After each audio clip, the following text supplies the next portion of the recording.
E aí? O povo está perguntando alguma Eu coisa? tenho muitas perguntas e de temas diversos, mas eu tô querendo adiantar porque eu achei uma pergunta aqui de aspecto mais prático, que é do Jason Corrêa Macedo. Ele está dizendo assim, eu quero congregar num templo, mas nenhuma igreja prega a graça como deve ser pregada, com amor, o puro amor de Deus. O que eu faço, pastor Caio?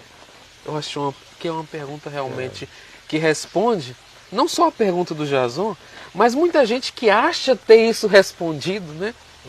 E que vai ser interessante essa resposta. A pergunta é, por que alguém quer se congregar num lugar? É a primeira pergunta. Né? A primeira pergunta a se faz.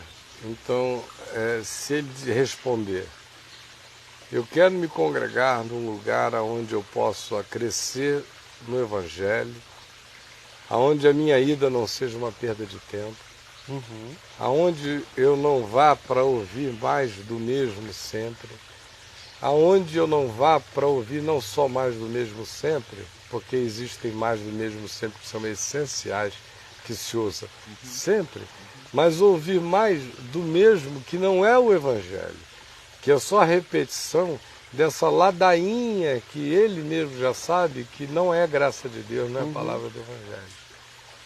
Então, se ele quer ir a um lugar, e a única razão para ele ir a um lugar, ou as duas únicas razões seriam, a primeira, expor-se a um ensino provocativo do Evangelho, a um ensino que não só repita o fundamento do Evangelho, mas incite e emule o indivíduo a fazer os aplicativos do Evangelho na sua vida, ou seja, colocar o Evangelho em prática na existência. Para isso é que alguém vai ouvir uma outra pessoa, outras pessoas, num determinado lugar. Se não houver esse resultado, é uma viagem vã desse ponto de vista. Melhor ir no parque. Um parque, abrir a Bíblia e ficar lendo em voz alta para si mesmo, fazer leitura para cego, que ele vai se edificar muito mais enquanto ajuda alguém que não pode ler, não é? Vá para o Instituto Benjamin Constant todo sábado e leia livros. Vai, eu leio em casa, leia no banheiro, leia em voz alta, ouça material, fitas, cresça, leia a palavra. A primeira razão para ir a um lugar é este. Tem que haver isto. Se não houver, é a mesma coisa que é um parque de diversões que não tem roda gigante, não tem montanha-russa, não tem pipoca, não tem algodão doce, não tem nada, só tem uma placa escrito Parque de Diversões. Aí o cara entra lá e fica olhando em volta. É como a maioria dos crentes vão para esses lugares, né? Ou a segunda situação que acontece é que as pessoas em geral vão a esses lugares mesmo quando o parque de diversões não tem nenhum brinquedo, ou quando o hospital, para a gente sair do parque de diversões, não tem uma cama, não tem um médico, não tem uma enfermeira, não tem um equipo de soro, não tem nada. Mas o cara vai só porque disseram para ele que o hospital é lugar de cura. Aí ele vai para o hospital. Mas tem a placa, com certeza. Tem a placa, ele vai para o hospital, olha, não tem médico. Não tem médico. Não tem nada no hospital. Não, e quando tem os médicos, os enfermeiros estão todos na UTI em coma. Ou então eles estão só na portaria dizendo entrem, porque o fato de vocês ficarem aí dentro vai curar vocês. Tratamento é inside. Se entrar já tem cura. Mas não tem médico, não tem enfermeira, não fica esperando ajuda de natureza nenhuma, não tem nada. Fica aí, faz parte desse hospital. E paga, e não deixe de pagar o tratamento. E é na entrada, antes de entrar você já põe. Aí, bom, o indivíduo vai e não encontra nem tratamento, nem médico, nem nada, mas ele encontra uma legião de esperantes. Ele vai para o poço de Betesda. Tem cura, talvez, uma vez no ano, mas o resto é um monte de desgraçado ali. Todo mundo com seus achaques, mas está chegando meio-dia. Todo mundo com inveja do cara que pulou antes e foi curado. E já até dizendo, mas não tem justiça no critério do anjo, porque o cara só estava 6 meses, Não tem eu tô nem aqui fila, pô, podia há fazer uma 38 fila, né? anos, é quem se vira melhor, e vai, mas ele vai ficando. E aí ele vai ficando por causa da companhia dos demais doentes. Então, Sim, sim. a maioria das pessoas que estão, por exemplo, nas igrejas, Cria-se vínculos grandes. Né? nas igrejas, que o próprio indivíduo diagnostica como sendo um ambiente adoecido e que não tem palavra do evangelho sendo pregado, mas fica assim mesmo, e é a grande maioria que o faz, fica por quê? Fica porque, mesmo sendo um hospital sem médico, sem enfermeira, sem remédio, sem cura, ele está cheio de amigos doentes, que já estão na espera com ele há muitos anos. E ele já virou familiar do doente, das trocas de notícias de enfermidade dos doentes, ele já se solidariza com gente que se solidariza com ele, porque é uma solidariedade de desgraças mútuas. Então existe uma identificação também no clube dos doloridos. Além do que, existe também aquela sensação de que num mundo tão complicado, pelo menos ali é um lugar onde a gente tem a oportunidade de continuar conhecendo as mesmas pessoas por muito tempo. É um clube com índice de dissolvência pequeno, com uma membresia regular e que gera vínculos humanos. Aí o que eu E fica com medo até de sair de lá, né? E aí fica com medo de ficar numa solidão enorme, de nunca mais encontrar coisa nenhuma, de nunca mais haver gente fora daquele ambiente.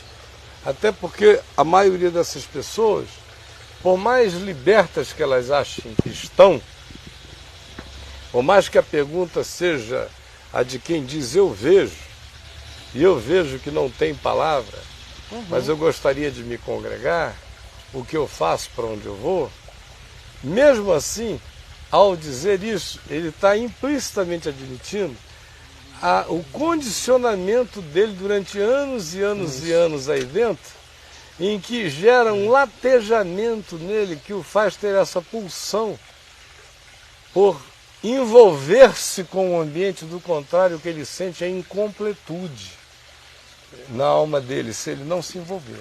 Aí o que isso gera? Gera o que eu vejo desde que eu sou menino pregando o Evangelho. São as pessoas que me escrevem aos milhares cartas que não dá nem para responder, contando a mesma história. Estou numa igreja, o pastor é um canalha, é um safado, é um sórdido, engana a gente, comeu a minha prima, pegou a minha tal, tentou seduzir a minha namorada, mete a mão no dinheiro, faz isso, faz aquilo, diz isso de si mesmo, trata as pessoas assim, não sei o que e tal. Aí você fica vendo aquela descrição toda e espera naturalmente que a pessoa diga, e por causa disso eu saí de lá. Estou num outro lugar, ainda não conheço quase ninguém, mas estou tentando me ambientar, estou vendo se encontro um lugar melhor. Não, eles dizem que é assim, que já estão lá assim há um tempão, que estão sofrendo isso há um tempão. E continue assim. Continuam, não conseguem sair de lá, e quando você pergunta, por que você não sai daí?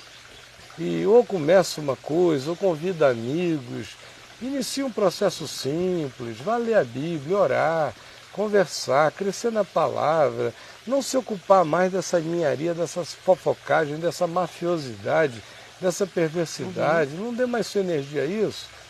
As pessoas inconscientemente não conseguem, porque elas compraram a ideia inconscientemente, isso está mais aprofundado nelas do que elas imaginam, de que aquele ambiente, por mais horroroso que seja, ele carrega a cartorialidade, a chancela do cartório divino. E que o pastor ali é o escrivão celestial dos desígnios. Embora a pessoa negue isto com a mente, ela ainda não nega isso com as emoções e continua atrelada àquele processo indefinidamente. Então, eu contei ontem a historinha da japonesa, lá no Japão, que eu conheci em Goiânia sábado. católica, não tinha nada a ver com nenhuma igreja de qualquer natureza que não a igreja católica.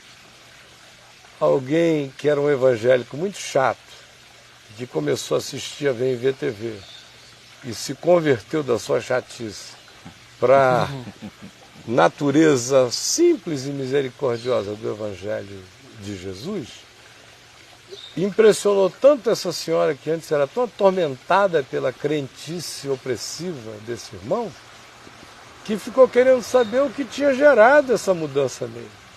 E ele abriu a VMV TV para ela e para a família e a deixou assistindo aquilo. E eles se viciaram na VMV TV, Vício bom, se converteram sem sentir. E já estão na estação lá em Goiânia sem fazer viagem nenhuma, por coisa nenhuma, simplesmente voltaram para o Brasil e chegaram lá. Então, se não houver uma estação do Caminho da Graça, que não é nenhum ambiente de perfeição, mas com certeza não é esse ambiente de opressão, jamais será, perfeição não. Perfeição, quem prometer é perverso e mentiroso. Mas acolhimento e misericórdia, quem não garantir também é perverso. Quem garantir perfeição é perverso e mentiroso. Quem não garantir misericórdia na estação do Caminho da Graça é perverso. Porque nós não estamos aqui para oferecer perfeição, mas na nossa imperfeição estamos aqui para tratar com toda a misericórdia. Principalmente porque fomos tratados carinho, um dia porque também, nós é somos claro. assim, objetos de misericórdia todos os dias, que se renova sobre nós. Então isso tem lá, e no dia que não tiver, eu não quero mais ter parte com isso. Graças a Deus. O Caminho da Graça não precisa ser perfeito, mas ele precisa ser perfeitamente misericordioso, gracioso, indulgente, perdoador e generoso. Se ele não conseguir pelo menos ser aquilo que faz bem a ele próprio, porque ele precisa de perdão, misericórdia e graça todo dia, eu não quero nada ter a ver com isso no dia que for assim. Agora, perfeição, a partir de mim, não tem oferenda. Agora, a partir de mim, o que eu ofereço é compreensão, misericórdia, verdade, justiça, carinho, sinceridade.